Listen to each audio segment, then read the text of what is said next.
है कि 39 लोग इस्लाम में दाखिल हो गए, 40वां नहीं होने दूंगा। तो गैब जानने वाले मुस्तफा मुस्कुरा पड़े और आकाए रहमत ने फरमाया, अबू बकर फिक्र मत करो, 40 की तादाद तो उमर से ही मुकम्मल की जाएगी। बोलो बोलो बोलो, जोर से बोलो, जोर से। 40 की तादाद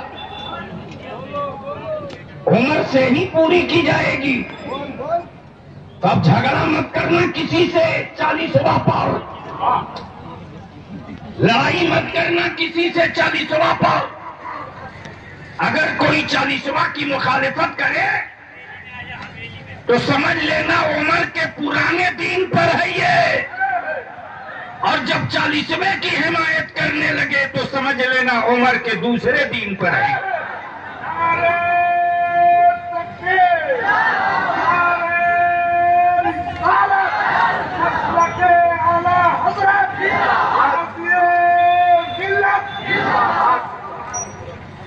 इसलिए मेरे अजीज, आज बलियावी की गुफ्तगू का 2 हिस्सा शॉर्ट में, क्योंकि अभी अल्लामा जिक्रुल्लाह साहब को और हजरत असद इकबाल को फिर सुननी है, तो अब अगर सुनने के मूड में आ गए हो तो जी लगाकर एक बार कह दो या रसूल अल्लाह, और जोर से या रसूल अल्लाह। आपके घर की आवाज, जो मसलके आला हजरत का नकीब भी है, वकील भी है, हजरत अल्लामा मौलाना गुलाम मुज़क्किर साहब, जो आज पूरे हिंदुस्तान के मजहबी जलसों की जरूरत के तौर पर तस्लीम किए गए। काफी अरसे के बाद अपने उलमाए इकराम से मुलाकात हुई। ये सही है कि मैंने जलसे थोड़ा कम कर दिया, इसलिए कि इस काम के लिए बेशुमार लोग, आज इस वक्त जो सबसे ज्यादा जरूरत है मेरी कौम के बच्चों की, आने वाली नस्लों की। एक बलियावी के MP MLA मिनिस्टर बन जाने से मेरी कौम का मुस्तकबिल नहीं रोशन होना। मैं खूब जानता हूं जिनकी आबादी 54 के बराबर नहीं है, सत्ता पर वो कब्जा कैसे करते हैं। वो लोग मेरे बच्चों को डराते हैं, और बलियावी का मिशन सिर्फ यह है कि उस खौफ के पिंजरे को इत्तेहाद की आंख से गला दो, ताकि मेरे आने वाली नस्लें अपने आप को गुलाम न समझे, अपने आप को आजाद समझे। ये लड़ाई छिड़ चुकी है कौमी इत्तेहाद मोर्चा की शक्ल में। मैं जानता हूं कि तरह तरह की बातें लोग करते हैं। मुझे यह भी पता है कि लोग, बहुत सारे पढ़े लिखे लोग भी तबीयत से गालियां भी देते हैं, लेकिन मुझे उसकी कोई परवाह नहीं। वक्त बड़ा होता है, आदमी बड़ा नहीं होता।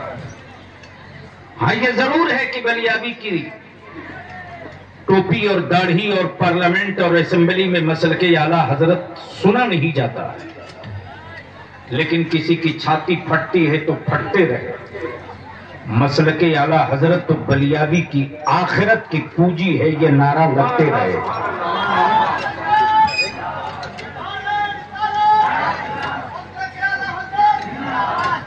मैं जनाबे अल्तमश रजा साहब और दूसरे को, तहसीन रजा और उनके पूरे खानदान और पूरी आबादी के लोगों का शुक्रिया अदा करूं कि आपने किसी के घर का जलसा समझकर शिरकत नहीं की, बल्कि आपने मुस्तफा का जलसा समझकर शिरकत की। अल्लाह ताला हम सबकी हाजिरी को कबूल फरमाए और उनके वालिद मोहतरम को रब्बे जुल जलाल करवट करवट जन्नत अता फरमाए। हजरत हलचल सिवानी, जिनकी खूबसूरत निकाबत आपने समाप्त की, और शायर इस्लाम हजरत रियाज खान साहब, जो आपके खित्ते और पूरे बिहार में ही हिंदुस्तान में मद्दाहे रसूल की फहरिस्त में एक बड़ा चमकता हुआ नाम है। अगर आप इजाजत दो तो बलियावी सिर्फ एक शेर अर्ज कर दे। क्या बात, डॉक्टर चलेगा क्या कहने, सुभान अल्लाह। आदम बाबू जी, हजरत तवज्जो, सिर्फ एक शेर। करके तुम्हारे गुनाह, सुनने के मूड में हो तो आ जाओ, रंग चढ़ जाए, समझ जाओ जोर से। अरे धक्का ना देना पड़े, जोर से। मुज़क्किर करके तुम्हारे गुनाह, मांगे तुम्ही से पनाह। करके तुम्हारे गुनाह, क्या बात, मांगे तुम्ही से पनाह। तुम कहो दामन में, तुम कहो दामन में हो, और जब मिल जाए जगह तो आशिक क्या कहे, तुम पे करोड़ों तोड़ो। करके तुम्हारे गुनाह, मांगे तुम्ही से पनाह। तुम कहो दामन में आओ, तुम कहो दामन में आओ। है कोई माई का लाल जो जुर्म करने के बाद जज कहे कि मेरी पनाह में आ? है कोई जज जो मुजरिम को कहे मेरे पनाह में आ, मैं तुझे बचाऊंगा, मेरे पनाह में आ? अमा यार, अगर बाप का बेटा कानून की नजरों में मुजरिम हो जाए और पुलिस अगर दरवाजे पर सुबह शाम आने लगे तो बाप अपने खानदान की इज्जत व आबरू बचाने के लिए सीधे कह देता, उससे मेरा कोई रिश्ता नहीं, ईंटों पर उसका कोई हक नहीं, जमीन पर उसका कोई कब्जा नहीं, उसको मैंने अपनी प्रॉपर्टी से, अपने खानदान से अलग कर दिया। कानून समझे वो समझे, मुजरिम वो है वो समझे। मेरी औलाद थी, जरूर औलाद थी, लेकिन मैंने अब उसको अपनी औलाद की लिस्ट से निकाल दिया। जुर्म किया निकाल दिया, क्राइम किया निकाल दिया, पाप किया निकाल दिया, समाज में रुस्वा किया निकाल दिया। लेकिन दुनिया में कोई ये कैसा दिखा दे जो मुजरिमों के लिए दरवाजा खोल के कह रहा हो, फर्ज छोड़े हो आजा, वाजिब छोड़े हो आजा, सुन्नत छोड़े हो आजा, दिल दुखाए हो आजा, तुमने जुर्म किया आजा। तो बलियाबी को अर्ज करने दो, न मक्के में मिलेगा, न मदीने में मिलेगा, न अरफात में मिलेगा, न मुज़दलिफा में मिलेगा, न कब्र में मिलेगा, न क़यामत में मिलेगा, न मीज़ान पर मिलेगा, न पुल सिरात पर मिलेगा। अगर आवाज देता है कोई मुजरिम तो कांधे पर रज़ाए नूर लिखे, जुल्फ़े मुअम्बर लहराते, नबी ये रहमत फरमाते, मुस्तफा जाने रहमत। सुभान अल्लाह। जुर्म किया, मुजरिम है, कैसे कैसे कहां से किस रास्ते से तब कुरान ने कहा रास्ता वो हो जो नबीयीन का रास्ता, सिद्दीकीन का रास्ता, शुहदा का रास्ता, सालिहीन का रास्ता, अगवासो अक्ताब का रास्ता हो, नुकबा और नजबा का रास्ता हो, मजदूबीन और मशाइखीन का रास्ता हो। ये कैसे पता चला कि ये वही रास्ता है? ये कैसे पता चला कि ये वही रास्ता है? तब बरेली से इमाम अहमद रजा का कलम पुकार पड़ा और कैसे बोल पड़े, क्या बोले? करके तुम्हारे गुनाह, मांगे तुम्ही से पनाह, तुम कहो दामन में आ, तुम पे करोड़ों दो। तो दुरूद शरीफ पढ़ ले तो आगे की गुफ्तगू अर्ज करो। अल्लाह रब्बु मुहम्मद सल्लल्लाहु अलैहि वसल्लम नहनु इबादु मुहम्मद सल्लल्लाहु अलैहि वसल्लम। अभी रमजान का महीना बीता है, भूल गए कि याद है? रोजा थे कि नहीं थे? 31 थे कि 28?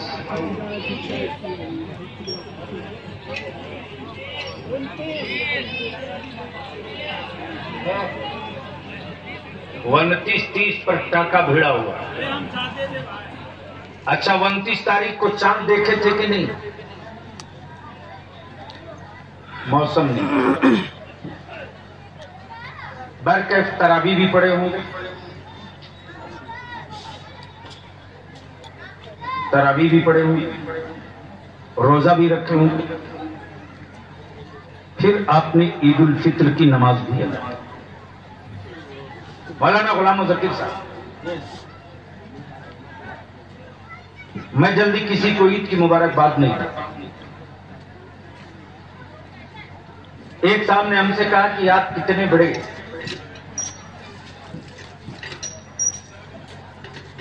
काहिल आदमी है कि आप ईद मुबारकबाद भी नहीं देते।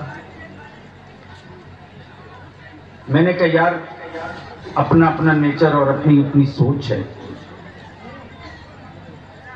जुमलों से खुश करने की आदत अपनी है नहीं, इसलिए नहीं है। लफ्ज़ मुबारकबाद कहना आसान है ईमान वालों, लेकिन मुबारकबाद उनके लिए नहीं,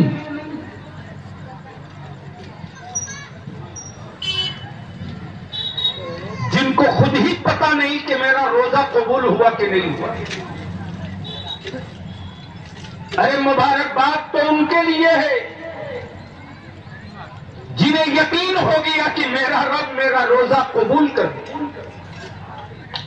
मेरा रब मेरी तरावीह को कबूल कर दिया, मेरा रब मेरी तिलावतों को कबूल कर दिया। और बलियाबी तो साफ लफ्जों में कहता है कि मेरे हुब्बुल वतनी का इम्तिहान मत लो, टैक्स चोरी तुम करते हो। हिंदुस्तान का मुसलमान ही एक कौम ऐसी है जो 2-2 टैक्स देती है। जीएसटी का भी हम काम करते हैं और रमजान के महीने में 2.5% ज़कात निकाल करके भी काम करते हैं। ये 2 टैक्स कोई कौम नहीं देती, सिर्फ मुसलमान देता है। और उस ज़कात का पैसा कोई बांग्लादेश या पाकिस्तान या चाइना या सऊदी नहीं जाता। ज़कात का पैसा भी घूम करके मार्केट ही में आता है, चाहे कपड़े के लिए आवे, फल के लिए आवे, चावल के लिए आवे, गल्ले के लिए आवे, जरूरत के सामान को पूरा करने के लिए आवे, वो पैसा भी हिंदुस्तान की ही मार्केट में आता है। तो कहीं ना कहीं किसी एतबार से वो पैसा फिर घूम करके मुल्क की आवाम की जेब में जाता है। और ऐसा नहीं कि सिर्फ मुसलमान की दुकान में जाता है, हर एक की दुकान में जाता है, हर मजहब वाले की दुकान में जाता है। ज़कात का पैसा था, हमें हर एक की दुकान से मार्केटिंग तो नहीं करनी चाहिए थी, लेकिन हमने भेदभाव नहीं किया, हमने कहीं से छुआछूत या इख्तलाफ नहीं रखा। अब जरा सा जहन को थोड़ा सा करीब कर ले मेरे अजीज, आज पूरी दुनिया में पहुंचा ले। सारी दुनिया के कुफ्र के बड़े बड़े तोप बैठकर सोच रहे हैं, पूरी दुनिया में बहस छिड़ी हुई कि हमने दौलतों के बदौलत, हुकूमतों के बदौलत, फेसबुक और व्हाट्सएप के बदौलत रसूलुल्लाह के गुलामों के दिलों से नबी का इश्क छीनने की कोशिश की। याद रखना मेरे अजीज, सोशल मीडिया पे भड़काऊ तस्वीरें इसलिए डाली जाती कि थर्मामीटर लगाकर नाप लो कि गुंबद खजरा से मोहब्बत करने वालों की तादाद बढ़ी है कि घटी है, काबे से मोहब्बत करने वालों की संख्या घटी है कि बढ़ी है, हुसैन से इश्क करने वालों की तादाद घटी है कि बढ़ी है। मैं तो साफ लफ्जों में कहता हूं, शोहरत की भीख और सत्ता और सियासत में आने के लिए इस्लाम और पैगंबर इस्लाम की अजमतों पर उंगलियां रखने की गलती मत करना, वरना ये वो कौम है जो खजूरों की टहनियों से बदर का मैदान जीतना जानती है। ये वो कौम है जो 72 की तादाद में उतरकर करबला का जंग जीतना जानती है। इसलिए कि इस्लाम आर्मी का मजहब नहीं है, इस्लाम किसी सेना का मजहब नहीं है, इस्लाम किसी फौज का मजहब नहीं है, इस्लाम तो आशिकों का मजहब है। और आशिक अपने महबूब को खुश करने के लिए जब 6 माह का बेटा दे सकता है तो 18 साल का अली अकबर भी दे सकता है। जब बुजुर्ग हुसैन दे सकता है तो याद रखना ये वो कौम है जिस कौम के वजूद में, जिस कौम की घुट्टी में, जिस कौम की रूह को सुकून अगर मिलता है तो सिर्फ इसके रिसालत से मिलता है, इसके रिसालत से मिलता है। और वो इसके रिसालत पूरी दुनिया में आज शोला और चिंगारी बन करके अगर किसी महवर से उठा है तो उसका नाम बरेली शरीफ है, अगर किसी कलम से चला है तो उस कलम का नाम खामे अहमद रजा है, अगर किसी तहरीक से चला है तो उस तहरीक का नाम मसलके आला हजरत है। आज पूरी दुनिया में उर्दू समझे न समझे, उर्दू बोले न बोले, उर्दू लिखे न लिखे, उर्दू पढ़े न पढ़े, चाहे वो कन्नड़ वाला हो कि केरल वाला हो कि आसाम वाला हो कि मिजोरम वाला हो कि यूरोप वाला हो कि अमेरिका वाला हो, लेकिन जहां जहां नबी के आशिक बैठे हैं वहां वहां एक सदा गूंजती है, सुबह सादिक के वक्त फजर के बाद मुस्तफा जाने रहमत पे लाखों सलाम, शमे बस में हिदायत पे लाखों सलाम, हाथ जिस समत उठा गनी कर दिया मौज बहरे सखावत पे लाखों सलाम। ये इश्क यूं ही नहीं है बल्कि आज परेशान है लोग, इतनी किताबें छाप दी फिर भी रबीउल अव्वल का जुलूस बंद क्यों नहीं हुआ? बोलो सही है कि गलत? और जोर से बोलो ना। तब बलियाबी कहता है कि मेरे भाई इंडिया में क्यों लड़ रहे हो? लड़ना है तो सऊदीया में लड़ो, इंडिया में तो नहीं रोक सकते हो। मेरे नबी की आमदे पाक का जश्न विलादत का जुलूस हिम्मत है तो मदीने में रोक के दिखा दो। पिछले 2 साल पहले इसी कोलकाता में मेरा एक दोस्त, अल्लाह ताला उसे गरीब रहमत, गुलाम मुज़फ्फर जानते हैं आप, जा चुके उनके भाई कमरुल हुदा कोल्हू टोला 82 में। अचानक उनका फोन आया कि मैं उमरा पे जाना चाहता हूं, हमें वीजा नहीं मिला, आपके एमपी रहने से हमें क्या फायदा?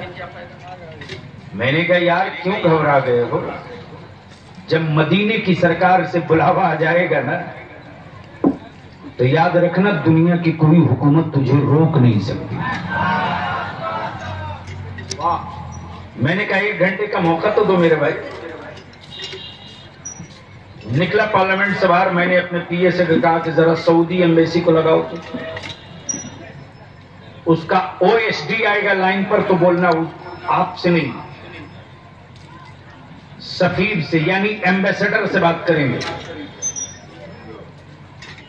जैसे ही सुना वैसे ही लाइन पर आया।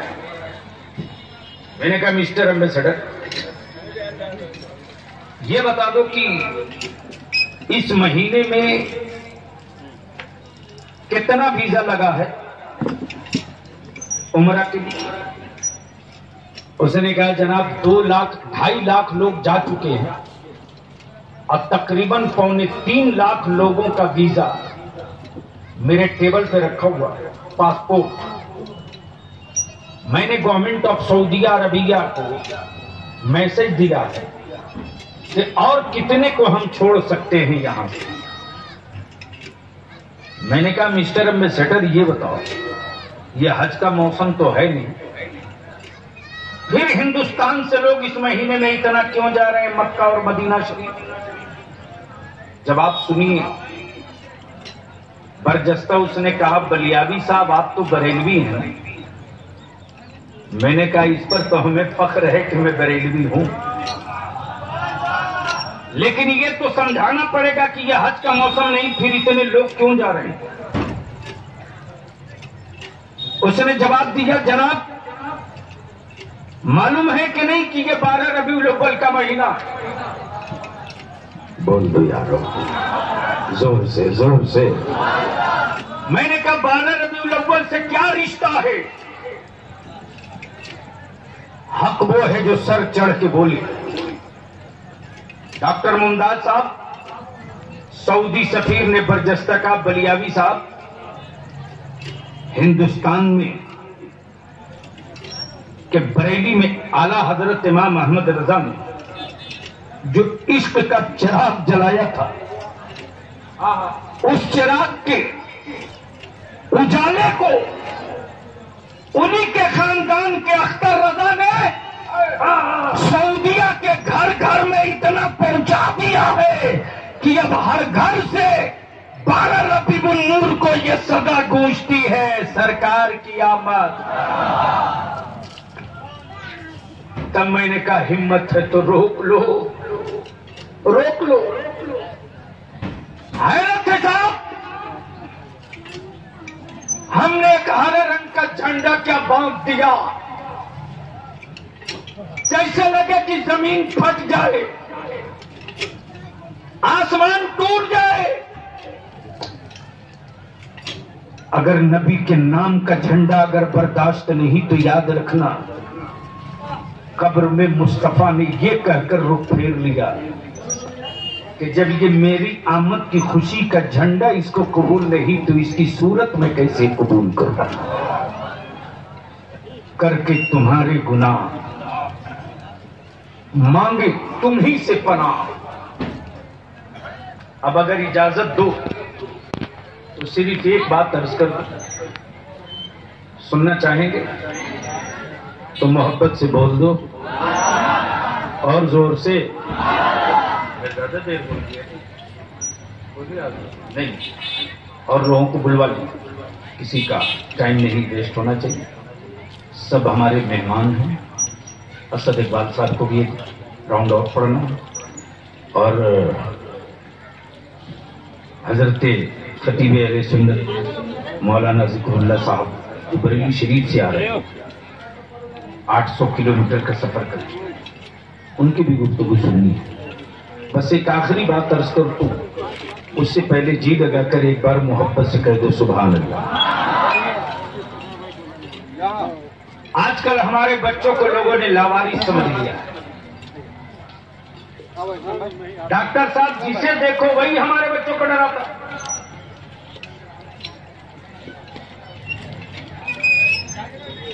जिसे देखिए वही डराता है। जैसे लगता है कि ईमान वालों के बच्चे कहीं विदेश के हैं और यहां जबरिया रह रहे हैं। ये कौन सा गांव है?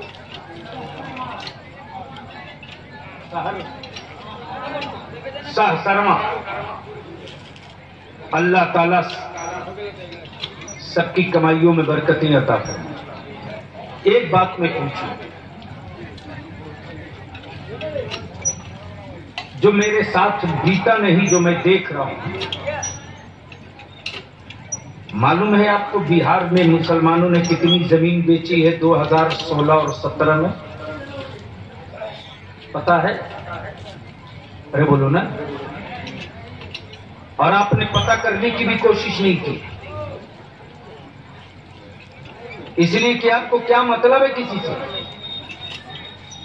अरे सबक हासिल करो अपने पास पड़ोस से। एक आदमी कहीं एक जगह जोर से छींक दे तो रात को 2 बजे भी 2000 लोग जमा हो जाते, प्रोपेगेंडा पर लोग जमा हो जाते। अल्लामा गुलाम मुज़फ्फर साहब जैसे ही खबर मिली हमको, वैसे ही मैंने कुछ लड़कों को लगाया, जरा राइट टू इंफॉर्मेशन से पता करो।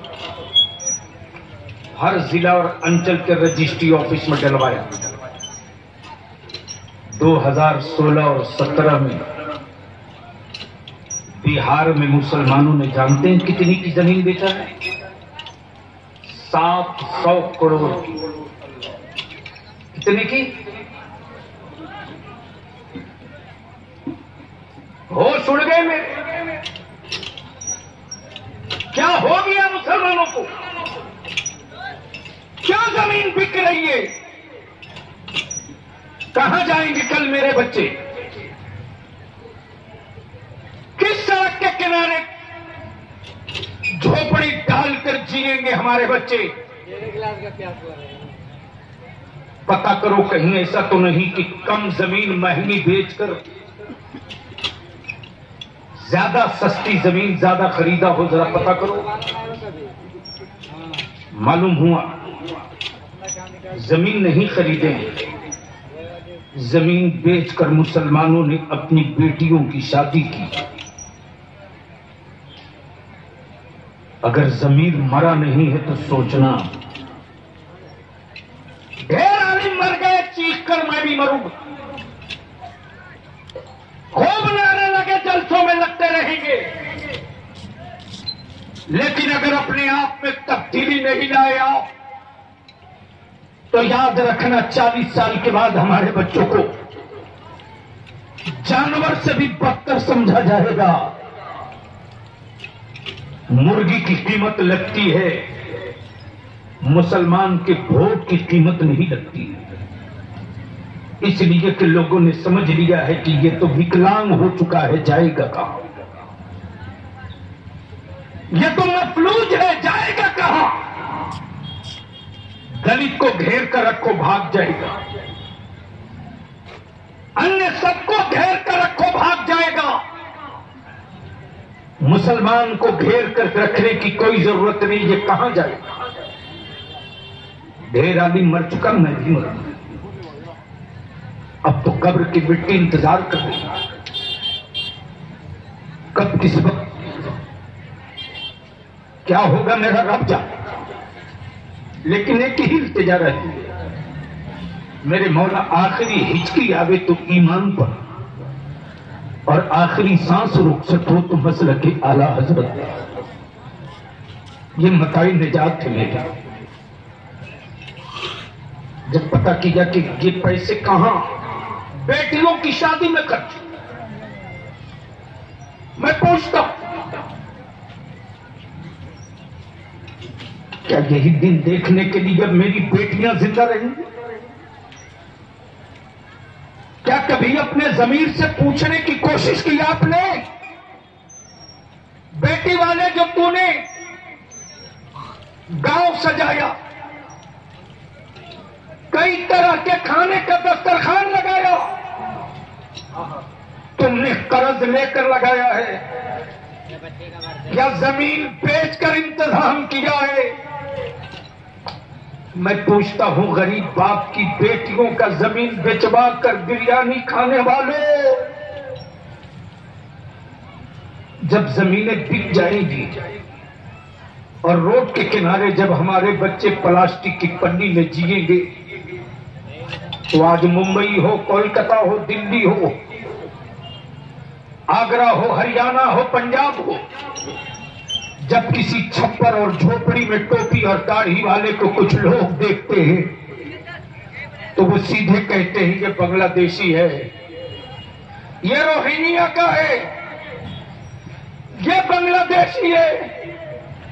अरे जमीन बेचवा कर बिरयानी खाने वालों हो, बेची नहीं 25-30 साल के बाद, बाप के जमीन बेच देने के बाद, जब ये हमारे बच्चे झोपड़ी में जिएंगे तो रात के अंधेरे में नहीं, दिन के उजाले में वर्दी पहने हुए लोग आएंगे और हमारे बच्चों से कहेंगे तुम कौन हो बताओ, तुम कहां के हो बताओ, हिंदुस्तानी हो तो प्रूफ दिखाओ। तुम्हारा बेटा कहेगा ये आधार कार्ड है, हिंदुस्तानी हूं। लोग कहेंगे जाली है, मैं नहीं मानता। ये वोटर आईडी कार्ड है, लोग कहेंगे ये भी जाली है, मैं नहीं मानता। अगर तेरे बाप दादा की कोई जमीन हो तो चलकर दिखाओ, उस वक्त हमारे बच्चे किस जमीन पर खड़ा होंगे?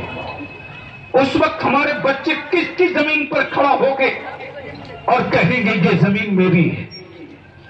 इसलिए अगर चाहते हो कि 30 साल के बाद तेरे बेटों को कोई बांग्लादेशी या रोहिंग्या ना वाला ना कहे, तुम्हारे बेटे को हिंदुस्तानी मानते हुए रहे, तो अल्लाह के वास्ते जबान की आवारगी के लिए किसी गरीब की जमीन मत बिकने दो।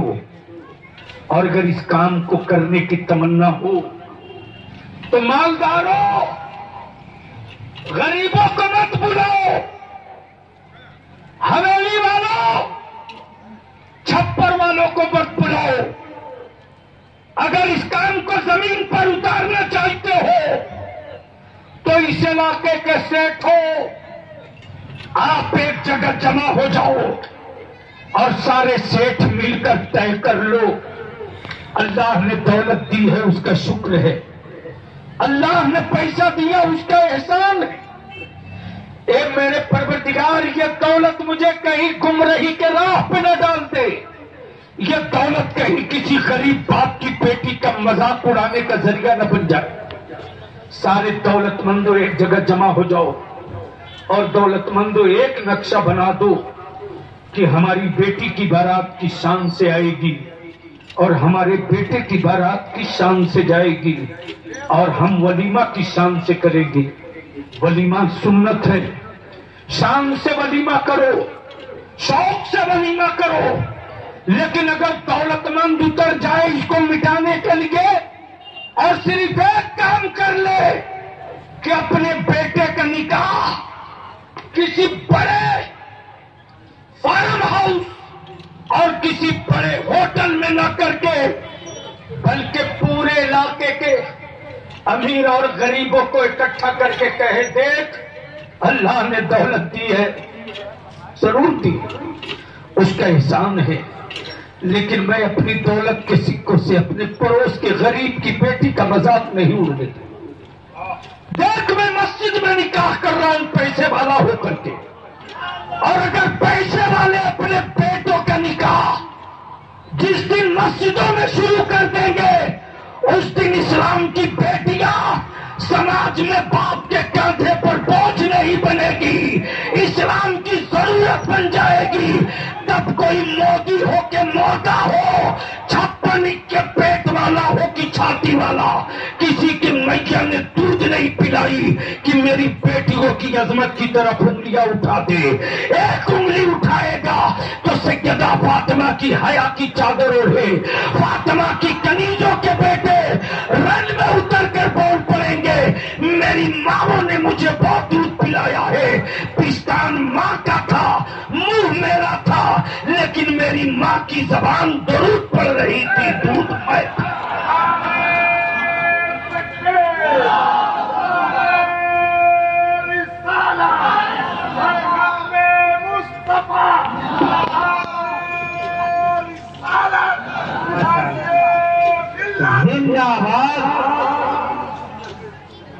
इस काम को आगे बढ़ाओ, वरना याद रखना जो बलिया भी कह के जा रहा, मैं तो चुनौती देता हूं। मैंने बहुत पहले कहा था लगा दो कोई बड़ा स्टेज और जो तुम्हारी टीम का सबसे बड़ा तोप लाओ। बलियाबी को किसी और ने नहीं, अल्लामा अरशदुल कादरी ने पाला है। उस कौम को मत सबक सिखाइए। हम अपना वतन भी बचाना जानते हैं और अपना मुल्क, अपना मजहब भी बचाना जानते हैं, लेकिन आप जिसे देखिए वही मेरे बच्चों को दहशतगर्द कर दे, लेकिन कोई बोलने को तैयार नहीं। क्यों नहीं पार्लियामेंट में बात होती, क्यों नहीं असेंबलियों में बात होती, क्यों नहीं इस पर चर्चा करते? मत हमें पढ़ाने की कोशिश करो। एक आखिरी बात अर्ज कर दूं, एक बात बताओ, यूं तो हंगामा रोज होता है, होते रहे, और असद बाबू जो लोग सियासत की हिज्जे नहीं जानते वो भी बलियाबी पे 4 पत्थर मार रहे हैं आजकल। अल्लाह अल्लाह, वो भी 4 पत्थर मार रहे हैं। और मैं ये भी जानता हूँ बलियाबिये की देन है कि आज मदरसा बोर्ड में नौकरी मिली है। बहुत अच्छे। और ये भी सही है कि बलियाबिये की लड़ी हुई ताकत थी जो आज स्कूल में टीचर की जगह बहाल हुए। क्या भाई? आज वो बलियाबिये की देन है जो कई योजना और स्कीमों के जरिए हमारे बच्चों को ताकत मिली। लेकिन गजब है मुसलमान, इसके बेटे की सेहत चाहे जितनी खराब हो नहीं देखेगा। फलाने बाबू का इत्तेहाद तबीयत खराब है, उस पर पागल है। मैं पूछता हूं, हमको हुब्बुल वतनी का सबक पढ़ाते हैं? अरे इस मुल्क में मुसलमान से बेहतर सेकुलर कोई कौम है ही नहीं। हक है भाई। वाह वाह वाह। अगर मुसलमानों के वोट से नहीं मुसलमानों से प्यार है तो क्यों नहीं डिप्टी सीएम बना दिया गया मुसलमान को कर्नाटक में? महागठबंधन बना था, क्यों नहीं डिप्टी सीएम बनाया गया मुसलमान के बच्चे को? चलिए नहीं बनाए, अपोजिशन का लीडर ही बना देते मुसलमान को। वहां भी चलिए विधानसभा में नहीं बनाए, कोई बात नहीं, विधान परिषद में बना देते। वहां भी हमारा वोट सबको अच्छा लगता है, हमारी कौम सबको अच्छा नहीं लगती। बहुत अच्छे भाई, बहुत अच्छे, बहुत अच्छे। और ये उस वक्त तक खेल होते रहेगा जब तक आप हराने के लिए जिंदा रहोगे। अच्छा भाई। जिस दिन जीतने के लिए जिंदा रहना शुरू कर दोगे ना, उस दिन सब कुछ चेंज हो जाएगा। और कौमी इत्तेहाद मोर्चा जो उसी जुनून का नाम है, जब कांची राम खड़ा हो सकता है, राम विलास खड़ा हो सकते हैं, 3% वाले उपेंद्र खड़ा हो सकते हैं, तो 16% वाला मुसलमान क्यों नहीं खड़ा हो सकता? वाह! नारे तकबीर, नारे रिसालत, मजहबे इस्लाम। इसलिए मेरे वजूद पर पत्थर मारो, कोई फर्क नहीं। अगर नीयत साफ है तो हमको जवाब दे दे कोई माई तलब। हलचल साहब जी। अगर किसी की औरत के बच्चादानी में कैंसर हो, अल्लाह ताला इस मुल्हक मरज से महफूज है, आमीन आमीन। तो अगर कोई आवारा शौहर होगा तो वो ये कहेगा कि डॉक्टर साहब मरने दो, यही कहेगा। और अगर उसका बेटा नालायक होगा तो कहेगा डॉक्टर साहब इतने पैसे क्यों खर्च करूं, मरने दो। लेकिन अगर बेटा वफादार होगा तो क्या कहेगा? डॉक्टर साहब जमीन बेच दूंगा, एक एक सांस आपकी गुलामी करूंगा, लेकिन हमारी मां को बचा लो। डॉक्टर ने कहा कि ऑपरेशन करके काट के निकाल देना पड़ेगा। जी। शौहर कहेगा तो डॉक्टर काट के निकाल दो, यही ना होगा कि औलाद नहीं होगी लेकिन मेरी शरीके हयात तो बच जाएगी। बिल्कुल बिल्कुल बिल्कुल। बेटा कहेगा अरे मेरी मां को बचाओ, दूसरा भाई न मिले कोई बात नहीं, मेरी मां तो हमारे सामने जिंदा रहेगी। ऑपरेशन करके वो कैंसर वाला हिस्सा निकाल दो डॉक्टर, मेरी मां को बचाओ। बलिया भी पूछता है आरएसएस और बजरंग दल और फलाने धमाके के छुछुंदरों को दिखाकर मेरी कौम को डराने वालों, अरे जब भारत की कोख में आरएसएस का कैंसर पैदा हो गया था, बहुत अच्छे। क्यों नहीं उसी दिन काट कर निकाल दिए? बहुत अच्छे। अगर उसी दिन काट कर निकाल दिए होते तो भारत में न आज मोदी पैदा हुआ होता, न दूसरा योगी पैदा हुआ होता। उस कैंसर की थैली को जिंदा रखा गया ताकि मुसलमानों की औलादों का कत्लेआम होते रहे। तब बलियाबी का जुनून चाहा है, जुनून तो वो कैंची तलाशो जिस कैंची से कैंसर की उस बच्चादानी को निकाला जाएगा। वाह! निकालेंगे, क्या बात है भाई, क्या बात है। जरूर निकलेगा। बहुत अच्छे यार, बहुत अच्छे। इसलिए मैं कहता हूँ अल्लाह सलामत रखे आपको। खेड़ा खोरों से और ककड़ी खोरों से मैंने परसों चुनौती दिया था मीडिया में कि जो है अपने आप को देश प्रेमी कहलाने वाले आवे मैदान में आप। औरंगजेब मेरी कौम का बेटा था। बेशक बेशक बेशक। आतंकवादियों ने गोली से भूना। क्यों भूना? इसलिए कि उसने आतंकवादियों को चुन चुन के मारा था। कोई हम औरंगजेब ने ये पैगाम दे दिया कि मुसलमान के बच्चे को आतंकवादी कहने से पहले सोच लेना। लेकिन ये सत्ता के कोठे की जीनत मीडिया, चाहे कोई चैनल हो या अखबार वाला, चोर पॉकेटमारों के लिए जगह मिलती है इस पेश में। मुसलमान के बेटों की कुर्बानी की तारीख के लिए जगह नहीं। सोशल मीडिया पे सवाल करो, क्यों नहीं बोलते कि औरंगजेब भी आतंकवादी था? बोलो। बिहार का इसी भोजपुर का मुजाहिद भी आतंकवादी था। बोलो। बहुत अच्छे भाई, बहुत अच्छे। फौज में जगह तो दे दो एक बार मुसलमान के बच्चों को। क्या कहने भाई बाबा? मैंने तो पार्लियामेंट में भी कहा था, और कौमी इत्तेहाद मोर्चा का मिशन है ये कि मोदी जी पेशी नहीं, सिर्फ 30% फौज में मुसलमान के बच्चे को जगह दे दो। सिर्फ 30%। हम 3 साल का टाइम नहीं मांगते। जी जी। अरे हम तो हुसैन की सबील वाले हैं, हम तो सिर्फ 40 दिन का मौका मांगते हैं। क्या कहते हैं? एक बार तो भरोसा कर लो मेरी कौम के बेटों पर। लेकिन अफसोस है, मुसलमान पर कोई भरोसा करे न करे, मुसलमान पागल बना हुआ है पीछे पीछे। इसलिए हम आपसे इल्तिजा करेंगे, मत बारात ले जाइए मस्जिदों में निकाह कर लीजिए, मत सजाइए गांव को, गरीबों में खिला लीजिए, पैसे बचाइए, अपने पेटों को बढ़ाइए। और पढ़ने वाले मेरी कौम के इस गांव वाले, इस इलाके वालों, इस इलाके में किस चीज की कमी है यार? हलचल साहब, जब मैं गुजर रहा था ये तो गांव गांव देख रहा था, अल्हम्दुलिल्लाह अल्लाह के दिए से बहुत कुछ। लेकिन अगर नहीं तो अभी जो यूपीएससी का रिजल्ट आया, इस इलाके का कोई बच्चा आईएएस न बना। काश अगर कोई बच्चा इस इलाके का आईएएस बना होता तो सर फख्र से ऊंचा होता, हवेलियों की शान बढ़ती, छप्परों का मकाम बढ़ता।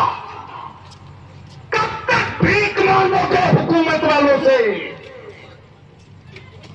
मत 3 टाइम खाओ, 2 टाइम खाओ, अपने बेटों को पढ़ाओ।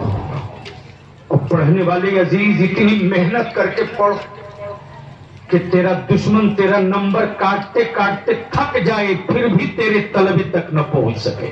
वाह! अगर आपने इस काम को कर लिया तो तेरे कलम की नोक से निकलने वाली रोशनाई के कतरे से एक सुई के नोक के बराबर भी इस कौम के लिए खर्च हो गया तो याद रखना, मस्जिदों के मीनारे की भी हिफाजत हो जाएगी और इस्लाम की अजमत की भी हिफाजत हो जाएगी। मत 3 टाइम खाओ, 2 टाइम खाओ, बेटों को पढ़ाओ। मत अच्छा मकान बनाओ, छप्पर में रहो, लेकिन बेटों को पढ़ाओ। अल्लाह ताला अमल खैर की तौफीक दे। यार जिंदा सोहबत बाकी। सलाम अलैकुम। माशाअल्लाह, जिसमें तो समझ